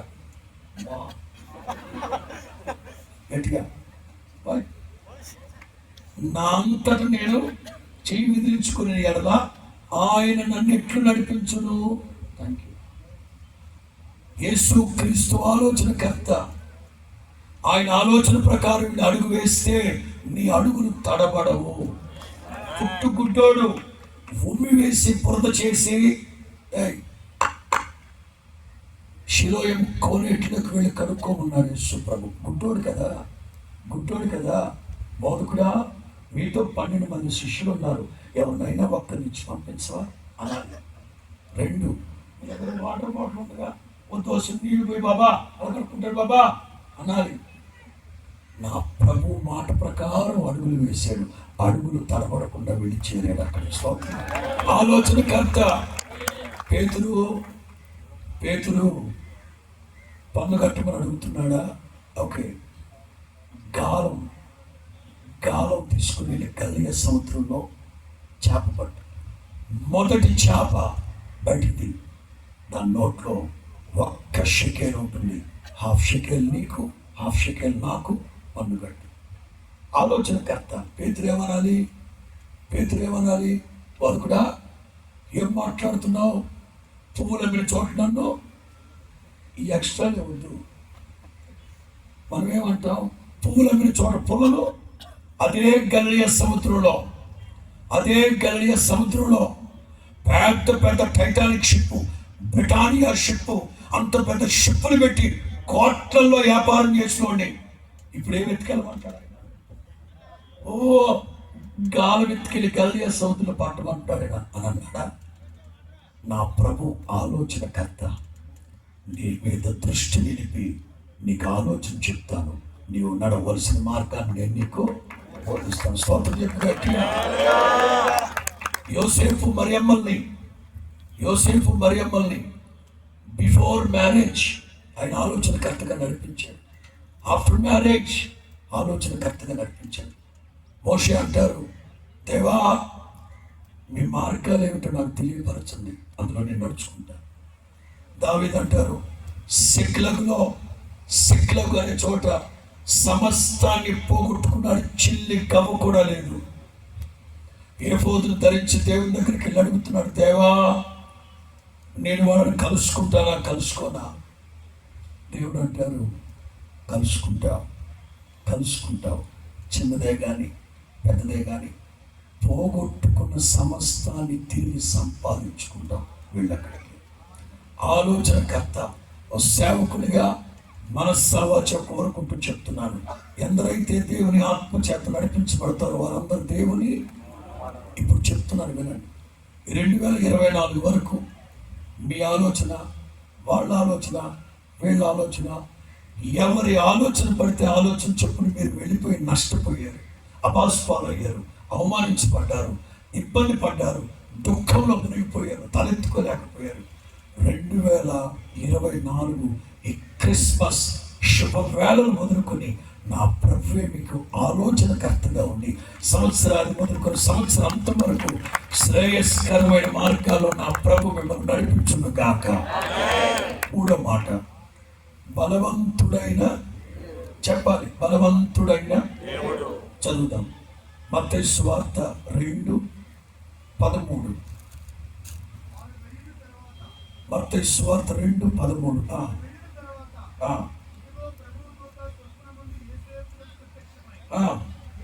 మూడో మాట, ప్రభు దూత యోసేపునకు స్వప్నమందు ప్రత్యక్షమై హేరోదును శిశువును, నేను ఒక మాట రాసుకున్నాను, బ్రతకాలన్న ఆలోచన ఇంకా వాడికి రాలా, హేరోదుకు రాలా. ఇంకా మన దేవుడు ఎవరో తెలుసా? ఆలోచించక మునిపే వాడి పక్కా ప్రణాళిక అంతా నా ప్రభువు తెలుసు. స్తోత్రం చెప్పండి గట్టిగా. నేను ఇక్కడ ఫ్యాబ్రికేట్ చేయాలనుకున్నది ఏంటంటే, శిశువును సంహరింపవలెనని. మూడో మాట ఏమన్నాను? బలవంతుడైన, వినండి, శిశువును చంపవలెనని. తెలుగులో మాట ఉంది, రాజుగారు తలంచుకుంటే కొరడా దెబ్బలకి హేరోదు అనేవాడు బలవంతుడు. ఎంత బలవంతుడో తెలుసా? తూర్పు దేశపు జ్ఞానులు అడిగాడు, ఎన్నాళ్ళ క్రితం బయలుదేరారు మీరు? అందాజుగా చెప్పండి. ఇంచుమించు ఓకే. మీరు వెళ్ళి వాట్సాప్ లొకేషన్ చేయండి, నాకు లొకేషన్ వాట్సాప్ చేయండి అని చెప్పి వాడు పిలిచి, యోదయ బెత్లెహేములో 2 సంవత్సరాల లోపు పిల్లలందరినీ చంపించేశాడు. రమారమి 900 మంది పిల్లలు, 900 మంది పిల్లల్ని చంపించేశాడు 2 సంవత్సరాలు. వాడు బలవంతుడు. వాడిని ఆపగలిగిన వాడెవడు? ఈ ఫోన్లో ఫోటోలు ఉన్నాయి, రేపు మాపు నేను డిస్ప్లే చేస్తాను వేరే ప్రసంగం చెప్పేటప్పుడు. ఏ ఫోటోలు చెప్తాను వినండి. 2 సంవత్సరాల లోపు పిల్లలు 900 మందిని చంపించేశాడు. చెప్పాను కదా, 25 సార్లు ఇస్రాయేల్ దేశం వెళ్ళాను. ఒకసారి మా గైడ్ని అడిగాను, ఏమండి హేరోదు చిన్నపిల్లలు చంపించేశాడు కదా, ఎంతమందిని చంపించాడు? వాళ్ళ అస్థిపంజరాలు లేకపోతే వాళ్ళ సమాధులు ఎక్కడున్నాయని అడిగారు. ఓహో, మంచి ప్రశ్న అడిగారు, ఇంతవరకు ఎవరు అడగలేదని. ఇదిగో, ఇది యేసు ప్రభు పుట్టిన పశువుల పాక. దీని మీద పెద్ద చర్చ్ ఒకటి కట్టారు, నేటివిటీ చర్చ్ అని. ఇక్కడి నుంచి అదిగో ఆటో స్టాండ్ ఉందా, సొనపురాతి గుహలు కదండి, అలా అక్కడ ఒక గుహ ఉంది. ఆ గుహలో ఈ పిల్లల అస్థిపంజరాలు ఉన్నాయి. చిన్న చిన్న తలకాయలు, చిన్న చేతులు, అస్థిపంజరాలు. ఈ గుహలో ఒక 100, అక్కడ ఒక 300, అక్కడ ఒక 100, అక్కడ ఒక 50. చిన్న పిల్లలు. శిశువును సంహరింపవలెనని, వాడు బలవంతుడు గనక, వాడికి బలుపు ఎక్కువ గనక, ఎవరిని ఏమి చేయడానికైనా వాడు సిద్ధమే, వాడు బలవంతుడే. మన ప్రభు ఎవరో తెలుసా? సర్వశక్తి కలిగిన వాడు. బలవంతుడు చెరపట్టాడా మిమ్మల్ని? బలవంతుడు మీ పిల్లల్ని చెరపట్టాడా? మన దేవుడు యాకోబు బలవంతుడు, ఇశ్రాయేలు పరిశుద్ధుడు. విడిపిస్తారే సున్నాములో. నేను మరలా చెప్తున్నాను, ప్రస్తుతం పేదవాడికి, దీనునికి, దరిద్రుడికి న్యాయం జరగట్లేదు, లబ్ధి జరగట్లేదు, ప్రజలకు ప్రశాంతత లేదు. ప్రతివాడు పేదవాళ్ళ మీదే, అదేదో అంటారు చూడండి, పిచ్చుక మీద బ్రహ్మాస్త్రం అన్నట్లు అట్లా అయిపోయిన పరిస్థితి. మీరు ఎదిరించలేక, వాదించలేక, జయించలేక, తలెత్తుకోలేక మీ దైనందిన జీవితంలో ఒకసారి సేవకుడుగా నేను అడుగుతాను, మీ స్థలం 2 సెంట్లు వాడు ఎవడో దొబ్బేసాడంట కదా, ఏమైంది? బలవంతులు కదా పాస్టర్, మేము ఎక్కడ జయించగలం? వాడు బలవంతులే కావచ్చు. నా ప్రభు మహామహిమ కలిగిన దేవుడు. యాకోబు బలవంతుడు. బలవంతుడు చెరపట్టిన మీ పిల్లల్ని, బలవంతుడు చెరపట్టిన మీ సొత్తుని, బలవంతుడు చెరపట్టిన మీ సొమ్ముని, బలవంతుడు చెరపట్టిన మీ దోపుడు సొమ్ముని, వాట్ ఎవర్ ఇట్ ఈస్, అది మీది, అది నీది. మీది అనుకున్నది, నాది అనుకున్నది ఎవరైతే బలవంతులై పక్కటెముకలు, చిన్న పక్కటెముకలకు బలిసినోళ్ళై పట్టుకున్నారో, ఈ క్రిస్మస్ శుభవేళలో చెప్తున్నారు, నా ప్రభు సర్వశక్తి కలిగిన దేవుడు. శత్రువు మనస్సులో ఆలోచన పొట్టకు మునిపే నిన్ను అక్కడి నుంచి తప్పిస్తాడు. వేస్తున్నాము. శిశువును సంహరింపవలెనని వెదకడానికి ఇంకా మనుషులు పెట్టలేదు. వాడి మనసులో ఇంకా థాట్ రాలేదు. రాకపోయినా మన దేవుడు విడిపిస్తాడు, తప్పిస్తాడు. దావీదు ఓ కీర్తనలో అంటాడు, నాకంటే బలవంతులైన శత్రువులను మించి 2, దేవుడు నాకంటే మించిన బలము గల వాళ్ళ చేతిలో నుంచి నన్ను విడిపించి ఉన్నాడు. స్తోత్రం చెప్పండి. మీకంటే మించిన బలము కలిగిన వాడు నా దేవుడు విడిపిస్తాడు. మీకు విరోధంగా లేచిన వాడు ఎంత పెద్దోడైనా, ఎంత నాయకుడైనా, ఎంత కాకలు తీరినోడైనా సరే యేసు నామములో మెడ వంచుతాడు. కొంచెం రోషంగా చెప్పనా, వాడికి న్యూ ఇయర్ లేదని చెప్పడంలో ఏ సందేహం లేదు. వాడికి 2025 కొత్త సంవత్సరం లేదు. చాలా మంది శత్రువులు ఉన్నట్టున్నారబ్బా. అమ్మా. ఎందుకంటే చెప్పనా, సరే 4వ మాటకి వెళ్దాం. 4వ మాటకి వెళ్ళాక దీన్ని కూడా చెప్తాం. 4వ మాట ఏంటి? నిత్యుడకు తండ్రి. చూద్దాం 19వ వాక్యం, మత్తయి సువార్త 2:19. చెప్పాను కదా చచ్చిపోతాడని. ఇంకొక పదం ఉంది అక్కడ, శిశువుని చంపాలనుకున్న వాడు చచ్చిపోయాడు. దేవుని రాజ్యానికి విరోధంగా లేచిన ఏ ఒక్కడు బ్రతికి బట్టగట్టడు. చరిత్రలు చెప్పకనే చెప్తున్నాయి. సింహాసనాలు తల్లకిందులు అయిపోతాయి. వాళ్ళ జీవితాలు, వాళ్ళ బ్రతుకులు బుక్కిపాలైపోతాయి. చచ్చూరుకుంటారు. దేవుని రాజ్యం శాశ్వతమైన రాజ్యం, దేవుని రాజ్యం. హేరోదు చనిపోయిన తరువాత ఇదిగో ప్రభువుతో ఐగుప్తులో, చెప్పండి మన దేవుడు ఎవరు? నిత్యుడగు. చెప్పండి, నిత్యుడగు. దానికి ఈ స్వప్నానికి సంబంధం ఏమిటండి చెప్తాను వినండి. కేవలం మరియమ్మ తల్లికి కనిపించి దేవదూత, దయాప్రాప్తురాలా నీవు కృప పొందుకున్నావు, నీవు గర్భవతి కుమారుణ్ణి, అంతే. ఆ ఒక్క మాటే మరియమ్మ తల్లితో మాట్లాడాడు దేవదూత. ఇక మీరు బైబిల్ అంతా చదవండి, ఈ సినారియో మొత్తం చదవండి. నజరేతులోనైనా, బెత్లెహేములోనైనా, ఐగుప్తులోనైనా, పశువుల పాకలోనైనా ఎప్పుడు దేవదూత వచ్చినా యోసేపుతోనే మాట్లాడు. పక్కనే మరియమ్మ తల్లి ఉంటుంది, ఆవిడ వంక కూడా చూడట్లేదు దేవదూత. యోసేపుకి యోసేపుకి యోసేపుకి యోసేపుకి తండ్రితోనే మాట్లాడుతున్నారు, తండ్రితోనే మాట్లాడుతున్నారు. ఏమండి మరియమ్మ తల్లితో మాట్లాడితే తప్ప కాదు, కాదు, కాదు. Reverential respect. ఇంకా చెప్పనా, అమ్మకి ప్రేమ ఎక్కువ, నాన్నకి బాధ్యత ఎక్కువ. అమ్మకి ప్రేమ ఎక్కువ, నాన్నకి బాధ్యత ఎక్కువ. అమ్మకి చెప్పాల్సింది చెప్పేసాడు దేవదూత, మిగతా బాధ్యతలన్నీ తండ్రితోనే మాట్లాడుతున్నాడు, తండ్రితోనే మాట్లాడుతున్నాడు, తండ్రితోనే మాట్లాడుతున్నాడు.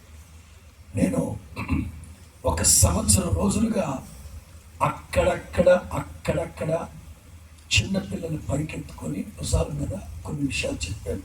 మరి మీరు ఎవరైనా చూసారో లేదో. చిన్నపిల్లడు ఎవరైనా ఉన్నాడు ఇక్కడ? చాలా మంది ఉన్నారు.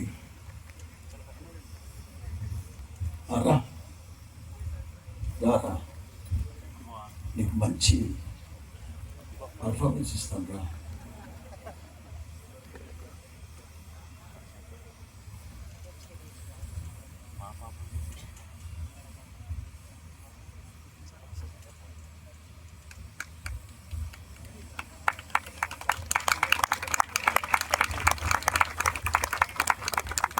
తండ్రి అడపైన ఎత్తుకుంటే ఎప్పుడు ఇలాగే ఎత్తుకునేవాడట.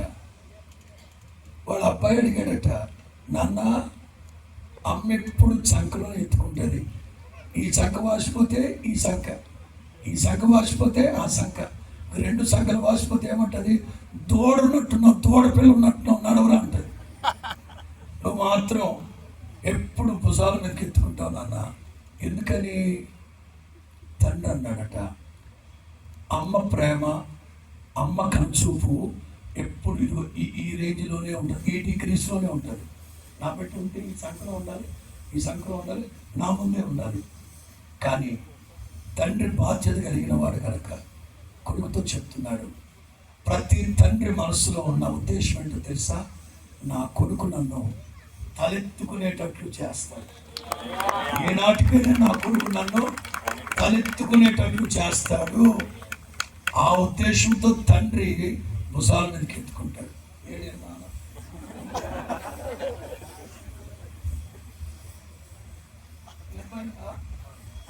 భుజాల మీదకి ఎప్పుడన్నా, ఎప్పుడు కర్ణాలకి వెళ్ళినప్పుడు గమనించండి, దేవదూత ఎప్పుడు ప్రత్యక్షమైనా తండ్రితోనే మాట్లాడుతున్నాడు, తండ్రితోనే మాట్లాడుతున్నాడు, తండ్రితోనే మాట్లాడుతున్నాడు. తండ్రికి బాధ్యత ఎక్కువ, అమ్మకి ప్రేమ ఎక్కువ. పిల్లరా, 25 ఏళ్ల కొడుక్కి, వాడు కాస్త ఇమ్మెచ్యూర్, అది కొంచెం మానసిక స్థితి బాగోదు.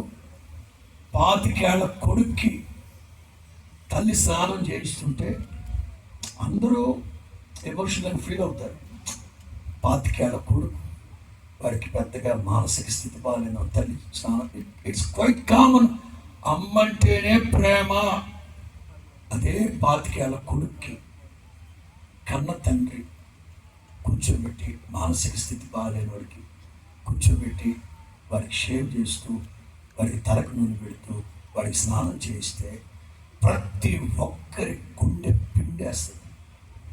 అమ్మ చేపిస్తుందంటే అమ్మ అంటేనే ప్రేమ.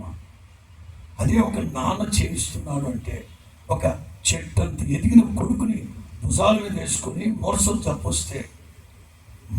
చప్పొస్తే తండ్రి వాడి భుజాల మీద వేసుకొని యేసు ప్రభు దగ్గరికి నిన్నొచ్చాడు, నిన్ను యేసు ప్రభు లేరని ఇవాళ తీసుకొచ్చాడు.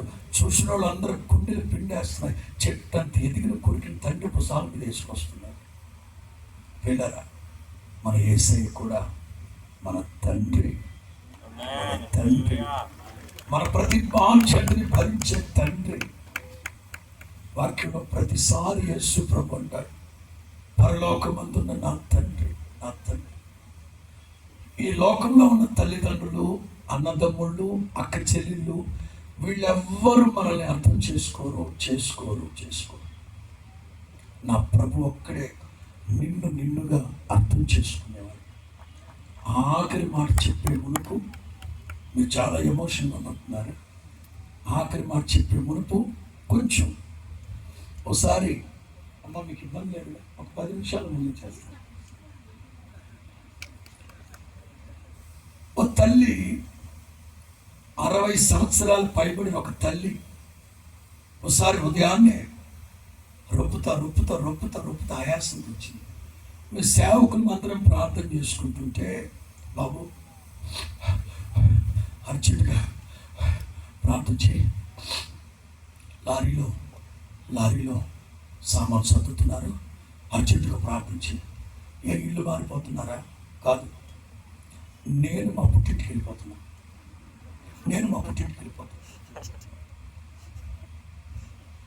ఇదేం శాఖమ్మా, మీరు లారీలు సామాను సర్దుకుని పుట్టింటికి వెళ్ళడం ఏంటి? అంకులు ఏమయ్యారు? అదిగో ఆయన కోసం ఇదంతా. ఎందుకు? ఏమైంది? మీ అంకుల్ నన్ను అర్థం చేసుకోడయ్యా,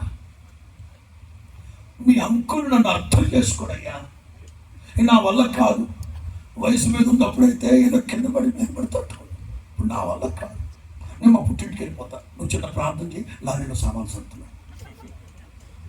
నా మాటిని తల్లే, 6 పిల్లలు, ఇప్పుడు పుట్టింటికి వెళ్ళిపోతానంటే ఏంటమ్మా? అర్థం చేసుకోకపోతేనేనా 6 పిల్లలు కలిగింది? అది వేరులేగా. అదేంటంట? నిజమే. యాకోబు భార్య లేయా ఉంది, ఆవిడ కూడా ఇట్లాగే అంటది. 6 పిల్లలు కని ఇక మీదటైనా నా భర్త నాతో సంసారం చేస్తాడేమోనని వాడికి అది పేరు పెట్టిందంట. ఇది 6 పిల్లలు కానీ 7వ వాడిని కానీ ఇక మీదటైనా నా భర్త నన్ను ప్రేమిస్తాడేమోనని వాడికి ఏదో 7 పిల్లలు కానీ తర్వాత కూడా ప్రేమ లేదంటారా? అదంతే, మన దేశం అంతే. చేసి వదిలేస్తే చెత్తిక నామ్ గారి వెళ్తా ఉంటుంది. అట్లా ఆంటీ గారు తప్పు, ఆంటీ గారు సేవకులు అందరూ వచ్చి మీ ఇంట్లో ఉపవాస ప్రార్థన చేద్దాం, అంకుల్ మనస్సు మారాలి, షాలేబు రాజు సమాధానకర్త ప్రభు కార్యాలు. ఇదిగో నీకు అర్థం కావట్లేదు బాబు, నువ్వు ప్రార్థన చేస్తావు, నన్ను నిలమంటావా? ఆంటీ. ఆ తర్వాత నాకు తెలిసిన కబురు ఏంటంటే లారీలో సామాను సర్దుకుని వెళ్ళిపోయింది.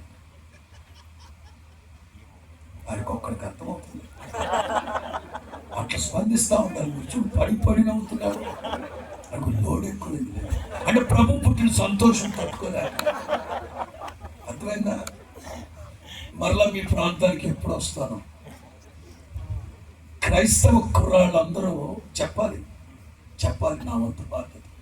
క్రైస్తవ కుర్రాళ్ళందరూ అన్యజనుల కుర్రాళ్ళను చూసి అక్కడ ప్రతి పండగకి తాగి తందరం ఆడుతున్నారా? మనమేమో తాగటానికి లేదు. అందుకని మనం ఒక తీర్మానం చేసుకుందాం. ఏమిటా తీర్మానం? ఇక మీదట క్రిస్మస్ రోజు తాగేద్దాం.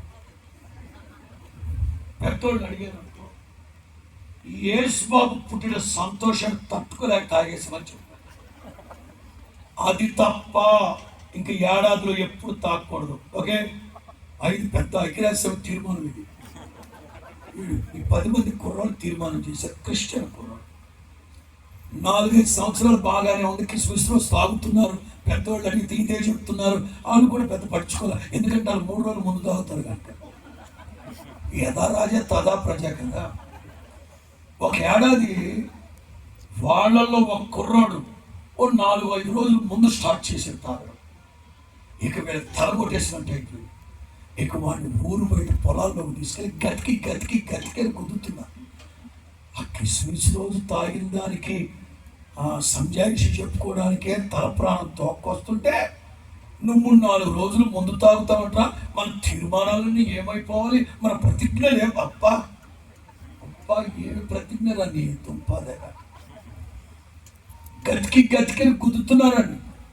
వాడేమో ఏదో పోయి మరలా పోయి. వాళ్ళలో నాలాంటి పెద్ద మనిషి ఒకడు అరే ఆగండి, వాడు ప్రపంచానికి ఏదో చెప్పాలనుకుంటున్నాడు, చెప్పనేమంటారా చెప్పరా ఏంటో. ప్రతి సంవత్సరం మనం ఎందుకు తాగుతాంరా? ఎందుకే ఉన్నాయి, యేసు పుట్టిన సంతోషాన్ని తట్టుకోలేక తాగుతున్నాం. అయితే ఈ దఫా నాకు మరియమ్మ తల్లి ప్రసవ వేదన గుర్తొచ్చిందిరా 3 రోజుల క్రితం. అది తట్టుకోలేక అసలు నీకెందుకు గుర్తొచ్చిందిరా, మాకెవరు గుర్తు రాకుండా అంటే నేను ఆ పాట విన్నారా. ఏ పాట విన్నావురా? చల్లగాలిలోన చాటు లేక నడవలేక సుడివడి ఎంత దీనాతి. అది 4 రోజుల క్రితం విన్నాడంట. ముందు స్టార్ట్ చేసి తాగుపోతాడు. పాప ఆయనకు ఒక్కడికి అర్థమవుతున్నాయి అన్నమాట. వాళ్ళు ఆంటీ లారీలో సామాన్ సర్దుకొని వెళ్ళిపోయిందంట. విచిత్రం ఏంటంటే ఆదివారం ఆంటీ అంకులు ఇద్దరు చట్టా పట్ల ఆడవాడు ఫేక్ న్యూస్ చెప్పినట్టున్నాడు నాకు. వాళ్ళిద్దరు బాగానే ఉన్నారు కదా, శంకా కోరికలాగా అనుకున్నాను. ప్రార్థన అయిపోయాక వాళ్ళిద్దరికి ప్రార్థన చేశాక అంకుల్ కొంచెం దూరం వెళ్ళు అంటే లక్ష్వారం లారీలో సామాన్ సర్దుకొని మీ పుట్టింటికి వెళ్ళిపోయారంట కదా. మరి ఇదేంటి వెళ్ళాను బాబు, మా ఊరు వెళ్ళి లారీలో సామాన్లన్నీ కిందకు దించుతున్నాం. ఇదిగో మీ అంకులు సామాన్ల మధ్యలో కూర్చొని ఉన్నాడు. ఎక్కడ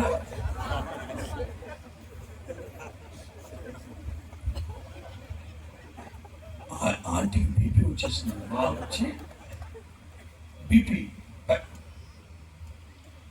ఇక్కడికి కూడా తగలబడ్డావు నా ప్రాణానికి, అంత బీపీలో అరిసిందంట.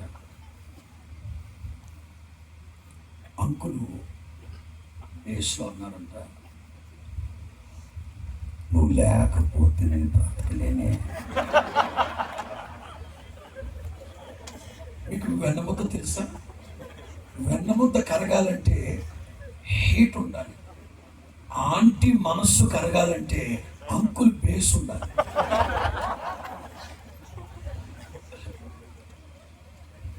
ఆంటీ ఇందుని బట్టి నీకేమర్థమైంది అమ్మా అన్న. ఏమర్థమైంది నాయన? రామేశ్వరం వెళ్ళినా ఇట్లాంటి శనికి సంబంధించిన మాటలు మాత్రం మీ బుర్ర నిండా ఉంటాయి, వాక్యాలు గుర్తుండవు. ఏదైనా వాక్యాన్ని ప్రారంభించి కొనసాగిస్తారేమని సొంతనా నోరేళ్ళు పెట్టి సొంతుంటారు. ఇట్లాంటి దరిద్రాల సంగతి గుర్తుంటాయి మీకు. ఎవరు మనల్ని అర్థం చేసుకునేది? నన్ను అర్థం చేసుకోడయ్యా మీ అంకులు.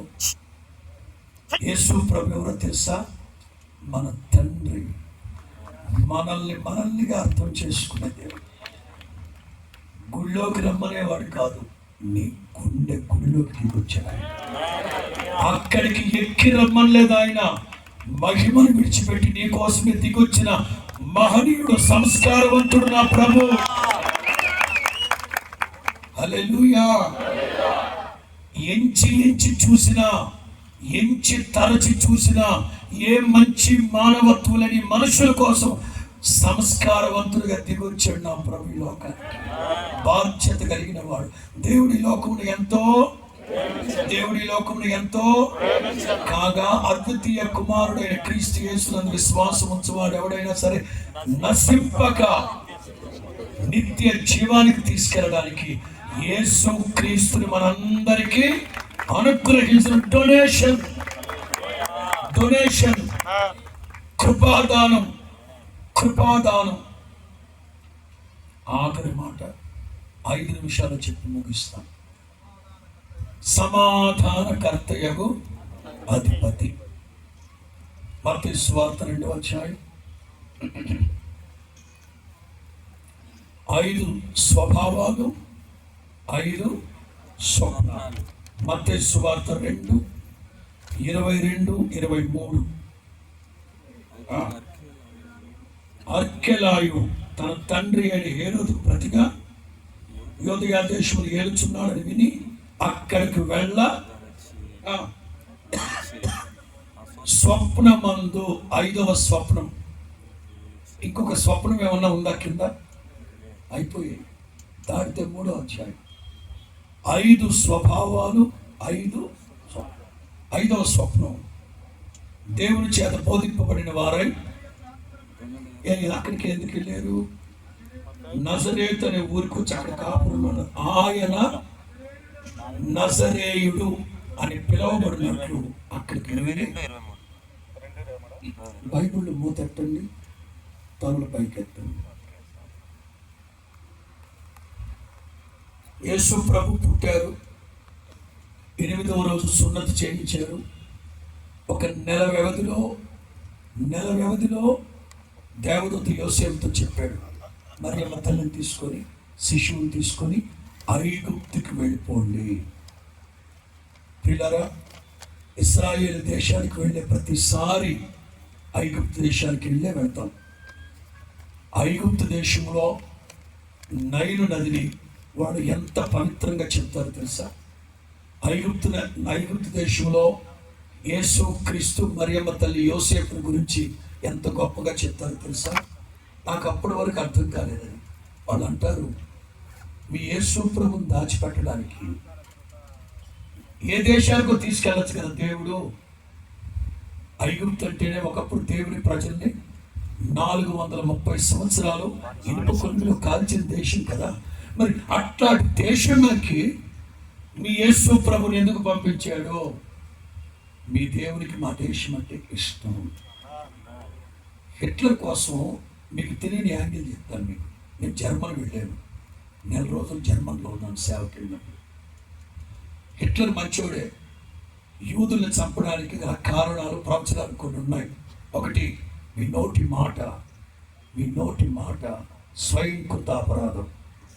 యేసు ప్రభుని సిలువ వేసి చంపే మునుపు అక్కడున్న యూదులందరూ ఏం కోరుకున్నారు? పిలాతేమో ఈయన రక్తాపరాధం నా మీద, నా పిల్లల మీద. యూదులు ఏం కోరుకున్నారు? వీడి రక్తాపరాధం మా మీద, మా పిల్లల మీద ఇబ్బంది లేదు. ఆ తీర్పు తీర్చేటప్పుడు మగాళ్ళు, భర్తలు, పిల్లలు ఉన్నారు. భర్తలు వీడి రక్తాపరాధం మా మీద, మా పిల్లల మీద అయిపోయిందా? యేసు ప్రభు సిలువ ఇచ్చారా?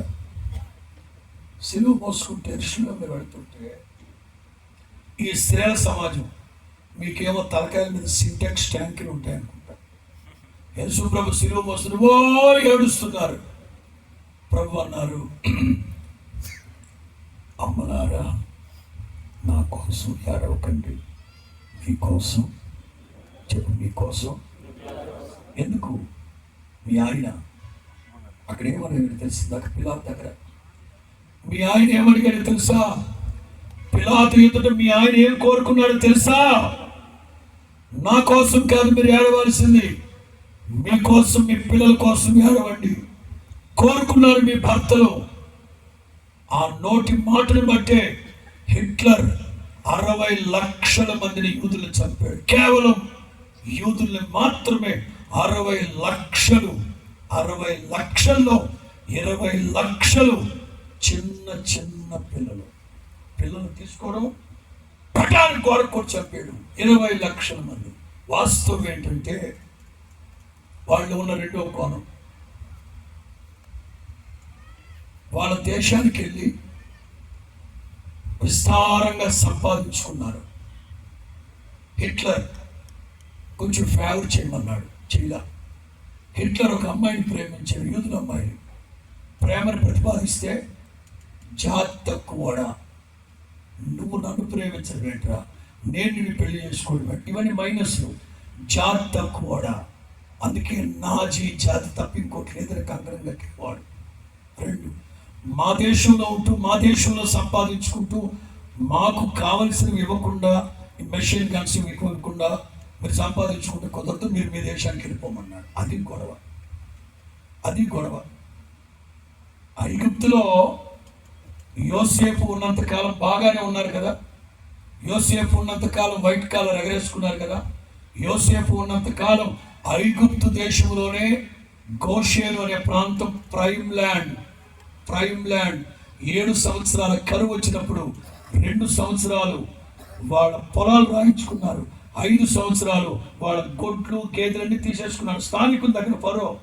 అట్లాంటిది యోసేపు వాళ్ళకి ఏమిచ్చాడు, రాజు ఏమిచ్చాడు వాళ్ళకి, గోషేను అనే ప్రైమ్ ల్యాండ్ ఇచ్చాడు. బాగానే ఉన్నారు. ఫరో చచ్చిపోయాడు, యోసేపు చచ్చిపోయాడు. ఇశ్రాయేలు ఎంత జాగ్రత్తగా గుర్తుగా బతకాలి అక్కడ. ఈ ఆంధ్ర వాళ్ళందరూ తెలంగాణలో ఎంత జాగ్రత్తగా బతకాలి. దుర్మార్గులు పెట్టుబడులు అన్ని తీసుకుని అక్కడ పెట్టినప్పుడు ఎంత జాగ్రత్తగా ఉండాలి అక్కడ. పద్దాక వాళ్ళు అంటారు, కేంద్ర మీకు చదువు ఏంద్రా, మేము తిరుగుళ్ళంగా వెళ్ళిపోతే మీ తెలంగాణ సెక్రటరీ పోతరా, మేము ఉండబట్టే మీకు మొత్తరా అని పద్దాక తెలంగాణ దొబ్బేరు. ఆడికి ఎక్కింది. వానపాము కూడా కోపం ఉంటుంది, నాగుపాము అంతా బుస్ అనకపోయినా బుస్ అని అన్నాడు. అర్థమైందా మీకు? పొద్దాక తెలంగాణ వాడు దొబ్బి జాగ్రత్తగా పెట్టుబడి పెట్టినప్పుడు ఎట్లా ఉండాలి. అరే మా తాత యోసేపు లేకపోతే మీకు పోవన్నట్రా అనొచ్చా. ఏది ఐగుప్తు వాళ్ళకి మండింది, తీసుకెళ్ళి ఎనుపుకొని పెట్టారు. యేసు ప్రభుని ఐగుప్తుని తీసుకెళ్ళి దాచమన్నారు దేవుడు. ప్రవచనం సేవకులు గుర్తుపెట్టుకోండి. యెషయా గ్రంథం 19వ అధ్యాయం చివరి వాక్యం గుర్తుపెట్టుకోండి. యెషయా 19 చివరి వాక్యం, నా కుమారుని మీ దేశానికి పంపిస్తా, మీ దేశాన్ని ఆశీర్వదిస్తా. 3.5 సంవత్సరాలు ఐగుప్తులో ఉన్నారు, 26.5 సంవత్సరాలు నజరేతులో ఉన్నారు. 3.5 సంవత్సరం ఐగుప్తు, 26.5 సంవత్సరం నజరేతు, కలిసి 30. 26.5 సంవత్సరాలు నజరేతులో ఉన్నాడు కనుక నజరేయుడైన, చెప్పండి, నజరేయుడైన యేసు, సమాధాన అధిపతి. నజరేతు అంటే 2 అర్థాలు. 1 పీస్, 2 ప్రిజర్వేషన్. నజరేతు అంటే 2 అర్థాలు. 1 పీస్, 2 ప్రిజర్వేషన్, పీస్. యేసు ప్రభు ఈ లోకానికి వచ్చినప్పుడు దేవదూత చెప్పిన మాట, సర్వోన్నతమైన స్థలములలో దేవునికి మహిమయు, ఆయనకు ఇష్టలైన ప్రజలకు అందరికీ భూమి మీద, చెప్పాలి, భూమి మీద సమాధానం. యేసు ప్రభు దగ్గరకు వచ్చి తిరిగి వెళ్ళే ప్రతి ఒక్కరికి ప్రభు ఏం చెప్పారు తెలుసా?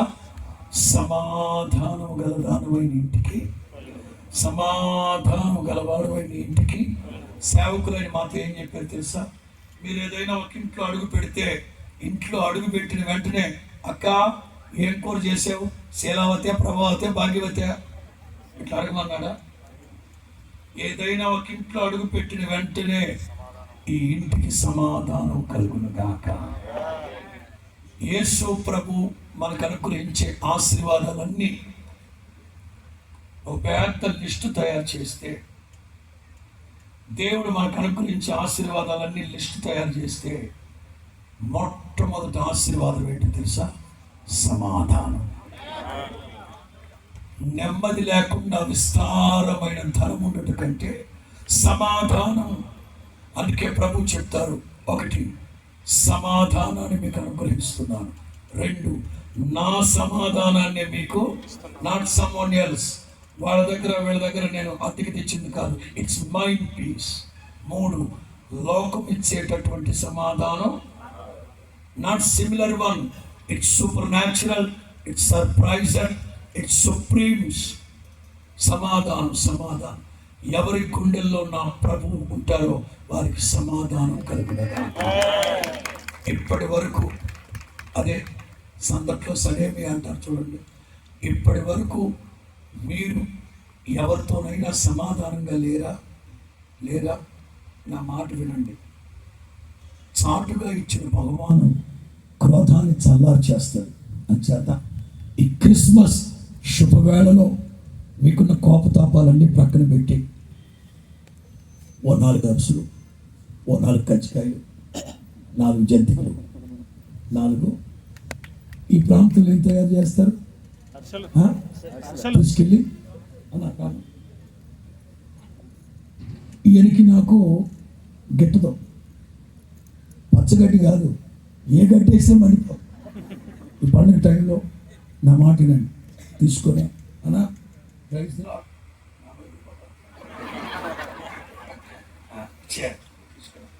అంటాడు మహోదరు అన్నా క్షమించన్నా,